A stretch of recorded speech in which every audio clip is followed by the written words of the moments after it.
Hello, welcome back to my channel. Selamat datang kembali di channel aku. Dan di video kali ini aku akan sharing mengenai insecurity. Kalau dalam Undang-Undang Dasar mengatakan kemerdekaan adalah hak segala bangsa, insecurity juga merupakan hak segala bangsa.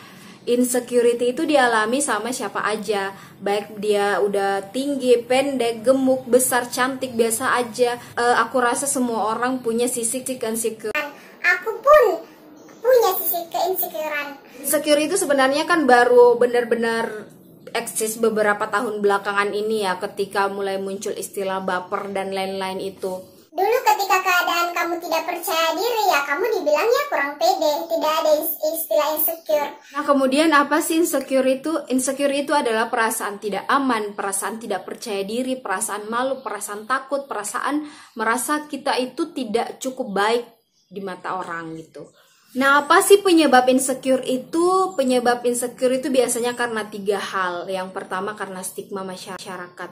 Stigma masyarakat itu menurut aku adalah penyebab insecure terbesar sih ya menurut aku, karena di masyarakat itu kita kemana-mana selalu dihadapkan dengan masyarakat. Masyarakat punya standarisasi cara hidup yang baik dan benar, dan ketika kita tidak sama dengan standar itu maka kita akan dianggap berbeda, kita akan dianggap tidak normal, kita kemudian merasa tidak diterima gitu karena kita tidak sama dengan yang lain.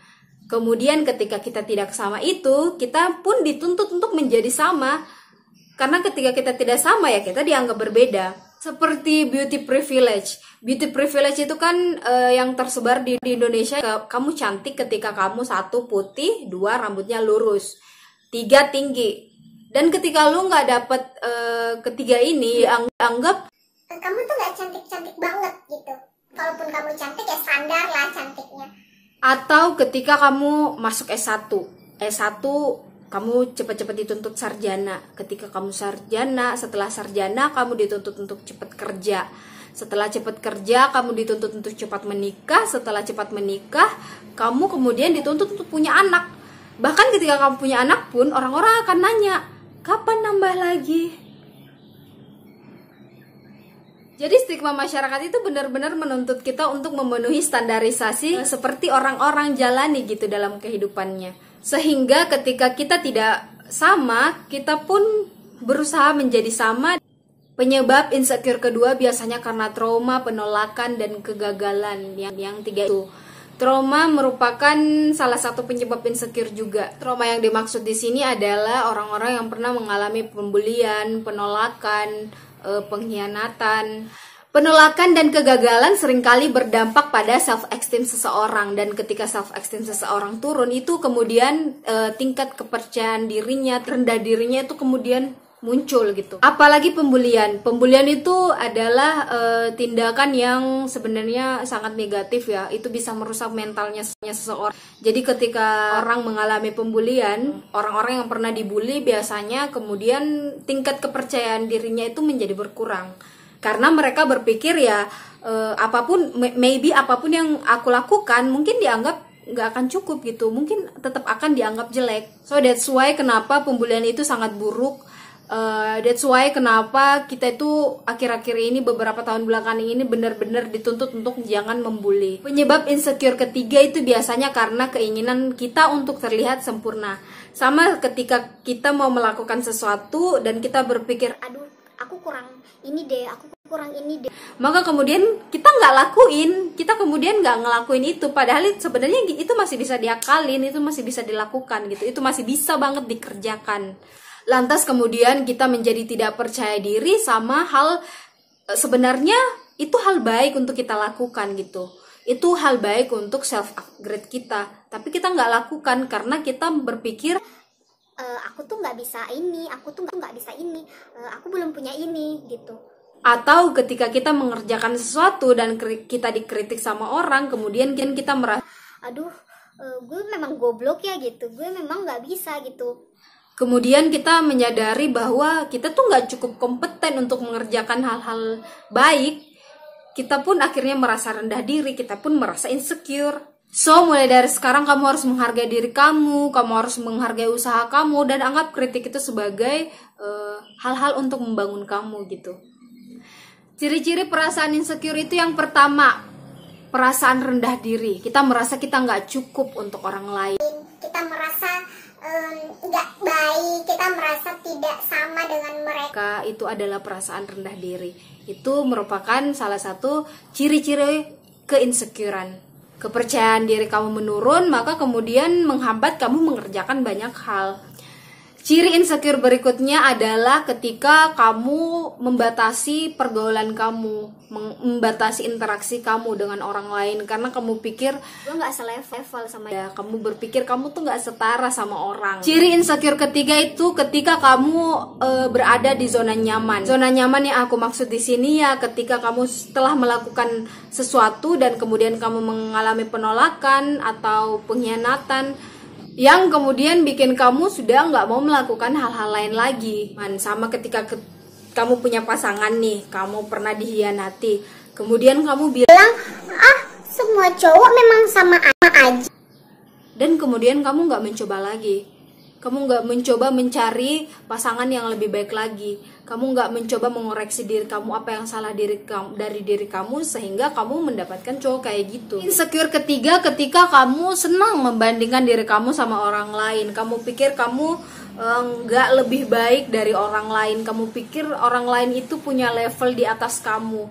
Ciri insecure kelima ketika kamu merasa kamu memiliki kekhawatiran dan ketakutan yang berlebihan. Ketika kamu mau melakukan sesuatu tapi kamu berpikir lama untuk melakukannya. Berpikir lama itu memang bagus, tapi terlalu lama juga tidak terlalu bagus sehingga apa yang kamu lakukan akhirnya tidak terlaksana karena kamu tuh terlalu lama berkutat di berpikirnya kamu itu. Ciri insecure berikutnya itu biasanya orang yang haus akan pujian. Jadi dia kayak mau terus dipuji gitu. Jadi ketika dia tidak mendapatkan pujian, dia kemudian berusaha untuk mendapatkan pujian. Tidak memikirkan apakah dia confident dengan itu. Ketika standar kebahagiaan kamu ditentukan sama pujian atau mulut dari orang lain, kapan kamu akan merasa bahagia dari diri kamu sendiri? Kapan kamu bisa membahagiakan diri kamu tanpa bantuan orang lain? Pengalaman insecure aku itu bahkan sudah sejak SD.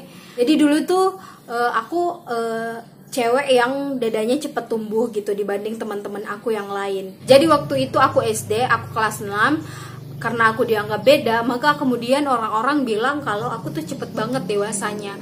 Orang-orang bilang kalau aku tuh bukan anak-anak lagi. Kalau aku tuh udah nggak kayak anak SD karena aku beda sama mereka belum tumbuh kok aku udah tumbuh gitu. Yang kemudian akhirnya membuat aku jadi minder. Karena keminderanku itu kemudian pas SMP aku bikin pertahanan untuk diri aku membuat diri aku terlihat menjadi tomboy, aku menggunakan pakaian yang gombrang, aku penampilannya urak-urakan gitu.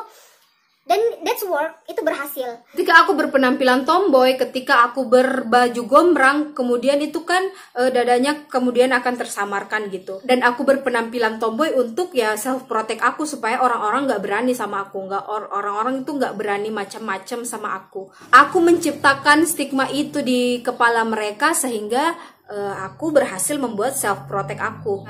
Itu karena adalah merupakan cara aku mengamankan diri aku dari omongan-omongan mereka tentang ukuran payudara itu. Kemudian setelah menyadari bahwa ketomboyan aku itu menjadikan aku aman gitu, dan aku berpikir waktu itu ya aku berhasil melindungi diri aku dari omongan mereka dengan membuat stigma lain. Nah akhirnya kebiasaan tomboy itu kemudian terbawa sampai aku kuliah. Dulu awal-awal kuliah, mungkin teman-teman aku tahu banget aku dulu waktu aku maba awal-awal kuliah itu aku tuh kemana-mana sering banget pakai tren karena aku tuh merasa insecure, aku tuh nggak pede, aku masih berpikir kalau orang-orang akan menerima aku ketika aku seperti ini itu dulu. Dan dulu bahkan sering banget ke kampus pakai kemeja gombrang atau kemejanya nggak dikancing, pokoknya benar-benar urakan waktu itu karena lagi-lagi aku berpikir kayak itu, aku melakukan perlindungan diri supaya orang-orang tuh nggak ngomongin sembarangan sama aku kan. Apalagi waktu SD itu ya aku nggak tahu kenapa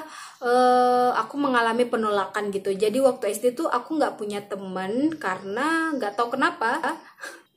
Jadi di lingkungan aku itu, di komplek aku itu kan banyak anak cewek, tapi nggak ada yang mau temenan sama aku gitu loh, nggak tahu kenapa. Jadi gue tuh waktu SD ya mainnya sama aku doang, diriku sendiri. Biasanya aku main sendiri, pulang sekolah main sendiri, atau biasanya main manjat-manjat apa segala macam, atau main sama adik aku. Karena aku tuh pulang sekolah nggak punya temen, di sekolah pun punya temen ya kayak gitu, dikatain kayak gitu. Setelah kuliah itu kemudian menyadari, aku kok jelek banget ya. Aku menyadari kalau kenapa sih aku tuh jelek banget. Kemudian searching. Nah ini nih, cara mendapatkan kulit putih, cara gimana rambut kita lurus. gue kan rambutnya agak kriwil gitu kan, cuman ini lagi aku ikat aja. Kalian bisa lihat di video aku yang lain, itu kan rambut nggak lurus turun gitu. Aku searching lah cara menjadi putih, cara meluruskan rambut, sampai aku beli tuh bibit pemutih untuk menjadi putih, tapi nggak pernah aku pakai sih, sampai sekarang belum pernah aku pakai. Cuman aku beli, aku searching gitu cara-cara supaya membuat racikan, hembody racikan. Gue pikir hampir semua orang yang berkulit sawo matang kayak gue pernah melakukan itu, pernah searching di Google untuk menjadi putih, karena kita mau memenuhi beauty privilege, kita mau memenuhi standar kecantikan yang dikatakan orang-orang gitu. Saking waktu itu pengen nggak sampai terobsesi banget, tapi kayak berusaha sih sebisa mungkin, kalau bisa putih, kalau bisa putih kenapa enggak gitu, kenapa harus hitam, kenapa harus sawo matang. Sampai waktu itu pernah aku sama temen-temenku searching, membuat eksperimen gimana cara membuat hembody racikan untuk kulitnya putih gitu. Itu aku searching sama teman-teman aku, dan ini works sih sebenarnya.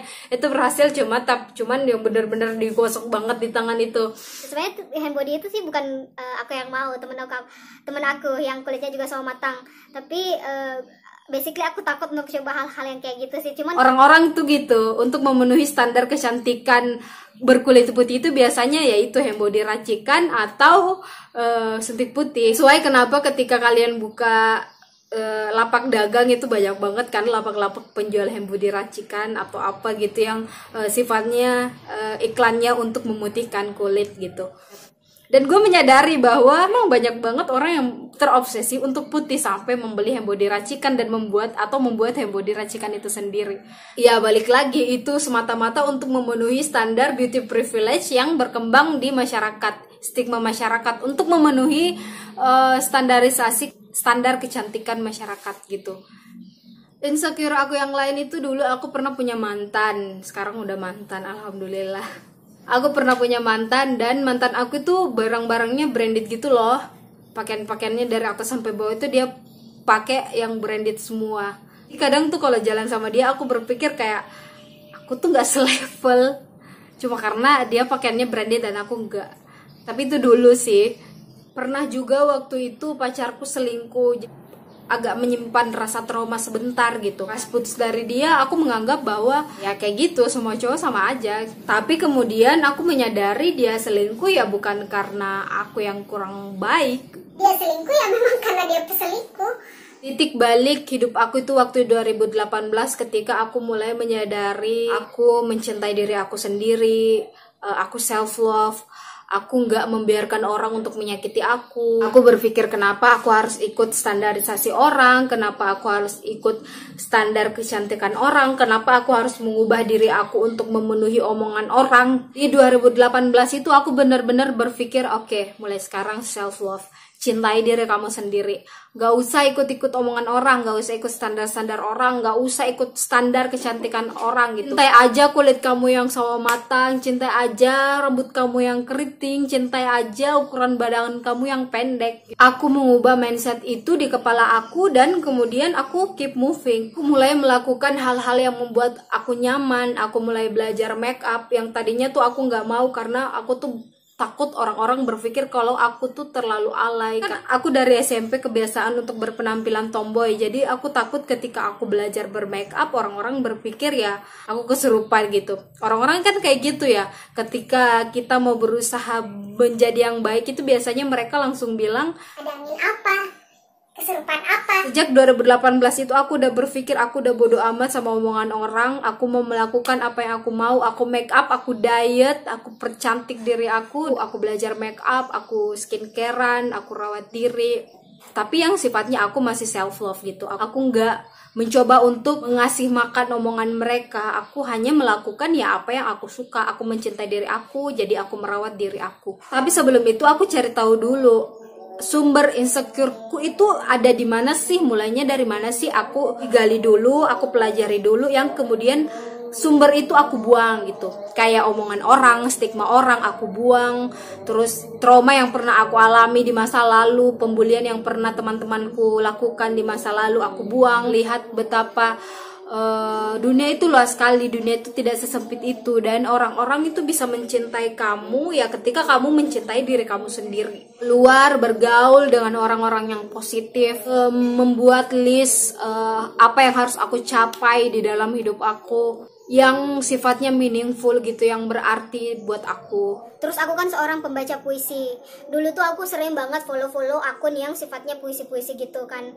Dan puisi itu kan kebanyakan yang sifatnya patah hati. Puisi yang sifatnya patah hati itu kayak kita tuh merendahkan diri kita, kayak aku kurangnya apa sih gitu. Kenapa sih kamu mengkhianati aku? Kenapa kamu pergi begitu saja tanpa memberi kabar? Itu kan genre puisi itu kan banyak banget yang kayak gitu. Akhirnya aku unfollow dan aku follow akun-akun yang sifatnya bisa memotivasi aku untuk lebih maju. Bahkan dulu kadang sering bercanda sama temen kayak kita ini cuma rumahan biskuit, kita ini cuma rumahan roti, kita nggak mungkin dianggap sama orang gitu. Aku tuh sering, walaupun itu bercanda, itu kemudian menjadi stigma gitu. Dan itu kemudian menjadi penghalang ketika kita mau melangkah dan melakukan sesuatu yang besar untuk diri kita, untuk melakukan sesuatu yang baik untuk diri kita. Jujur sama diri sendiri, terima diri sendiri apa adanya, lakukan hal-hal yang membuat kamu menyenangkan. Tulis di kertas impian kamu apa yang mau kamu capai, apa hal-hal yang bisa membuat kamu berhenti mencapai itu, dan pikir apa yang harus kamu lakukan hidup kamu untuk menjadi lebih baik lagi. Aku mau bilang kemerdekaan adalah hak segala bangsa dan insecurity juga adalah hak segala bangsa. Tapi bukan secure-nya itu, melainkan gimana kamu self love, gimana kamu upgrade diri, gimana kamu mencintai diri kamu sampai semua orang ikut mencintai kamu. Tanda ketika kamu sudah mencintai diri kamu sendiri adalah ketika kamu sudah tidak mengizinkan orang lain untuk menyakiti kamu. Sama ketika pasangan kamu mengkhianati kamu, jangan berpikir kalau kenapa sih dia gitu ke gue, tapi berpikirlah kenapa sih gue mau aja mengizinkan dia untuk melakukan itu ke gue. Jadi ketika ada yang menyakiti aku tuh selalu berpikir kenapa gitu aku mengizinkan mereka untuk menyakiti aku. Memangnya mereka siapa? Mereka siapa memperlakukan aku seperti itu? Aku kemudian melakukan hal-hal yang sifatnya akan membuat mereka paham bahwa aku tuh gak pantas diperlakukan seperti itu. Kalian harusnya menghargai aku sebagai manusia. Pesan terakhir dari aku adalah buat orang-orang paham, buat orang-orang mengerti gimana harus bersikap di depan kamu. So, sekian video aku kali ini. Yang masih merasa insecure, yo semangat, kita sama-sama belajar untuk memperbaiki hidup kita. Kalau kalian suka video ini silahkan di like, kalau kalian gak suka silahkan di unlike, gak apa-apa. Thank you so much for watching. See you on my next video.